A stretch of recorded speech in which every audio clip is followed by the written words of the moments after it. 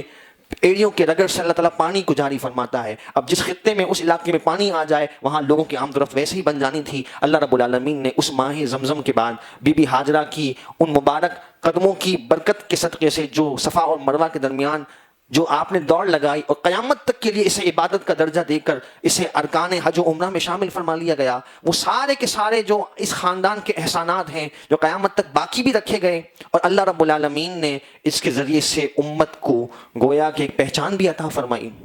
اور پھر حضرت ابراہیم علیہ نبینا علیہ السلام نے جو آپ نے شہزادے کو قربان کرنے کا جو عظیم کارنامہ انجام دیا، جو واقعات ہم سنتے رہتے ہیں، اور پھر بیت اللہ کی تعمیر کا جو مرحلہ تھا، جیسا کہ میں نے عرض کیا کہ اس وقت کوئی نام و نشان بھی نہیں تھا، اور فرشتوں کی براہ راست تائید کے ذریعے سے اس جگہ کا تعین کر کے پھر آپ نے اس عظیم اللہ کے گھر کی تعمیر فرمائی۔ تو یہ سارے محبت الہی کے وہ مناظر ہیں جو آپ کی شخصیت میں بڑے نرالے ہیں، اور یہی باتیں آپ کے لیے بطور تعریف کے قرآن نے بیان فرمائی، اور ہمیں ترغیب عمل کے طور پر بھی ارشاد فرمائی کہ یہ جو شخصیت ہیں جن کا رتبہ اتنا زیادہ اور بلند ہے کہ انبیاء میں بلکہ پوری کائنات میں جناب شاید مام صلی اللہ تعالیٰ علیہ وآلہ وسلم کے بعد سب سے زیادہ رتبہ اور مقام حضرت ابراہیم کا ہے، تو وہ اس لیے ہے کہ اللہ نے ان کو یہ شان عطا فرمائی، اور یہ ان کی نیک خصلتیں ہیں جو ہمارے لیے دعوت عمل پیش کرتی ہیں۔ اللہ تبارک و تعالیٰ حضرت ابراہیم علیہ نبینا علیہ السلام کے فیضان سے ہم تمام مستفیض فرمائے۔